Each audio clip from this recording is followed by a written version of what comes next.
মুসলমানের ভিতরে আবার যারা মসজিদ বানাচ্ছেন, মসজিদ আবাদ করছেন, মসজিদে আসছেন, এদের কাতারে আল্লাহ তাআলা আমাদেরকে শামিল করেছেন। এই জন্য পড়ি আলহামদুলিল্লাহ। এবং মসজিদ যারা বানাচ্ছেন, মসজিদ যারা আবাদ করছেন, তাদের মধ্য থেকে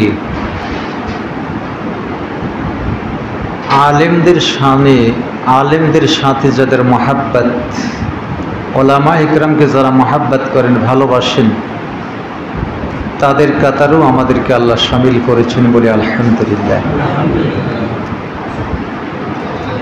পরের কথাটুকু এজন্য বলছি, মসজিদ বানাচ্ছেন, মসজিদ তৈরি করছেন, মসজিদের আবাদের জন্য কমিটির সেক্রেটারি, সভাপতি হচ্ছেন, কিন্তু আলেমদের সাথে সম্পর্ক নাই, এরকম মানুষ আছে না নাই? আলেমদেরকে ভালোবাসে না, আলেমদের সাথে আলেমদের সোহবাতে থাকাকে পছন্দ করে না, এমন মানুষ আছে না নাই?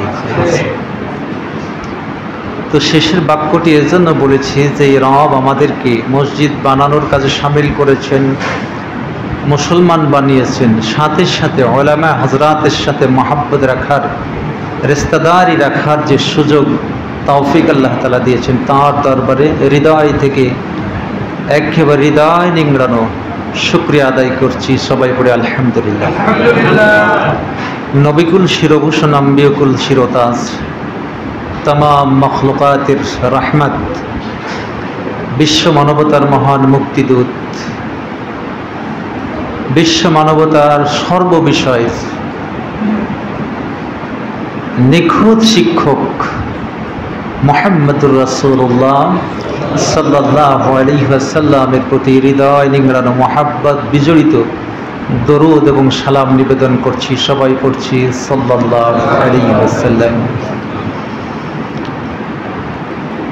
সেই রাসূলের প্রতি দরুদ পড়ি যিনি ছিলেন বিল্লাইলি রহবান ও বিন্নাহারি ফরসান, গভীর নিশীতে যার চোখের পানিতে দাড়ি মোবারক ভিজে যেত, তার বক্ষ মোবারক অশ্রুসিক্ত হতো। আবার দিনের বেলা যিনি ছিলেন অমিত তেজা অশ্বারোহী বাহিনীর সিপাহ সালার ফরসান। আজকে আমরা যখন বাতিলের দ্বারা মার খাচ্ছি,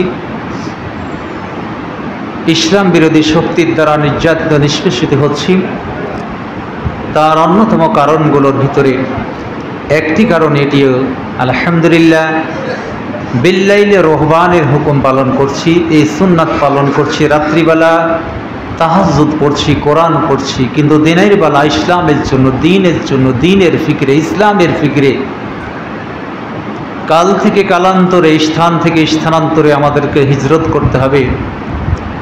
ঘোড়া ছুটিয়ে দিনের ফিকিরে তাকলিফ করতে হবে।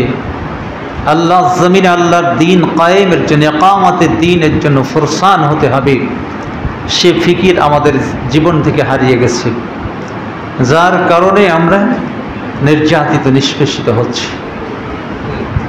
সম্মানিত ওলামা হযরত, দিনদার ইমানদার মুরব্বিয়ান ইকরাম, মুসল্লিয়ান আযম,